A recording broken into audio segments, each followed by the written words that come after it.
Bonjour à tous. Ici Bonjour c'est tout le monde. Bonjour tout le monde. Ici c'est Michel. Claire. Et nous avons un sujet un petit peu particulier, mais ça vous le savez en tant que couple, c'est l'unité. Oui, On aimerait vous parler de l'unité. Pourquoi Dieu a fait de nous une seule âme? très bonne question. Mais est-ce que vous saviez qu'il fait de nous une seule âme? Parce que c'est pas quelque chose de naturel qu'on pourrait penser, hein.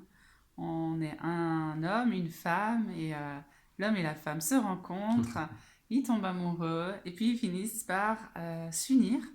En tout cas, pour les enfants du Seigneur, par les liens du mariage, et sans savoir toujours ce que ça peut impliquer, hein. Tout à fait. On connaît bien la parole que l'homme et la femme quitteront leur père et leur mère. Déjà ça, pour l'intégrer pleinement, c'est tout un défi De se couper, hein, de parce se que couper, se il va y avoir une détacher. séparation. Et ensuite devenir une seule chair ou une seule âme. Avec deux corps différents. Donc on ne peut pas devenir un déjà si on n'a pas détaché la première étape. Et puis si on est, par exemple, indépendant, parce que quand Dieu il a dit, l'homme quittera son père et sa mère, il s'attachera à sa femme. Donc ça veut bien dire s'attacher. Et c'est pas se détacher. Le couple n'est pas là pour se détacher et de vivre d'une manière indépendante.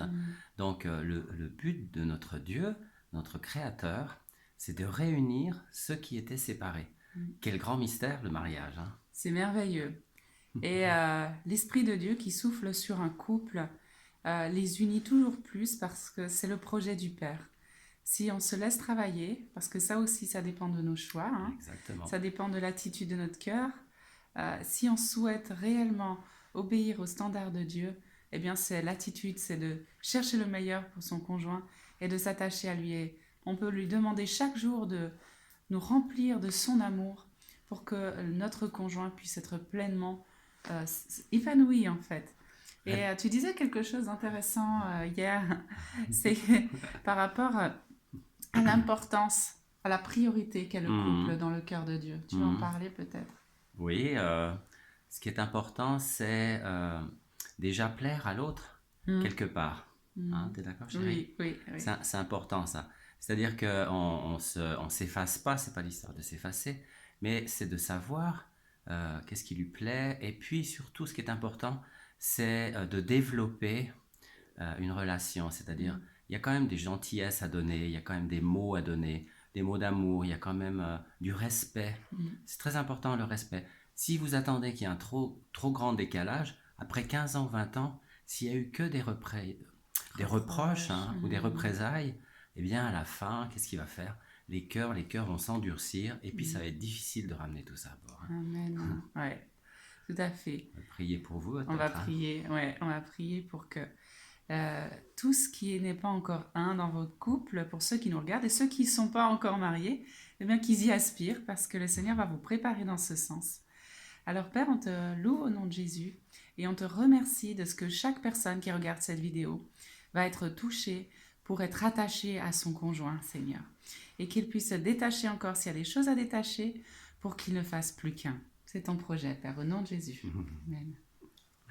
Oui, on s'en remet entre tes mains, Seigneur. On te remet tous les couples, on te remet, on te prie pour que la paix réside dans les couples. On te demande ta grâce aussi.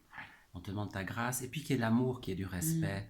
Et c'est pour ça que j'aime bien appeler ma bien-aimée, Mon chérie, chéri. parce que c'est tellement important de dire des choses. Dites-le, gardez-les pas au fond de vous. Dites-lui que vous l'aimez. En tant qu'homme, dites à votre épouse que vous l'aimez. Et ne restez pas bloqué, parce que la parole, elle nous dit de ne pas s'irriter contre son épouse. Et que le mari, il doit aimer son épouse, hein. Avec des lunettes. C'est les chocs des lunettes. Il doit Oui. aimer son épouse Oui. et il doit la chérir quelque part, Oui. comme Jésus a aimé son Église. Et puis, on prie aussi que celui qui nous a donné la vie, Jésus, notre roi, eh bien, il puisse vous unir. Amen. Hein, Ouais. je crois que c'est important aussi. Que son esprit vous unisse pleinement. Et aussi pour les femmes, demandez que toujours vous ayez une attitude d'honneur envers votre mari. Que vous le compreniez, que vous le compreniez pas, que vous soyez d'accord ou pas, que vous puissiez vous dire, voilà, Dieu a mis à la tête de notre foyer cet homme merveilleux et je choisis aussi de croire que le Seigneur l'inspire. Et puis quand c'est pas tout à fait ce que vous ressentez ou ce que l'Esprit vous montre, parlez dans la douceur. venez avec une attitude douce et essayez de chercher le dialogue. C'est très important. Et cherchez le meilleur pour votre mari parce que ça l'épanouit et il va aller de l'avant et il va conduire votre foyer dans les projets du Père. Voilà. Amen. Et le Dieu de paix gardera vos cœurs et vos pensées en Jésus. Amen. Ça, c'est important. Unis avec Jésus. Unis avec Jésus. Et on vous souhaite une bonne journée. C'était Michel et Claire. et Claire. Et je t'aime, Shalom. chérie. Je t'aime aussi, mon amour. Tu es merveilleuse. Toi aussi. À bientôt. À bientôt.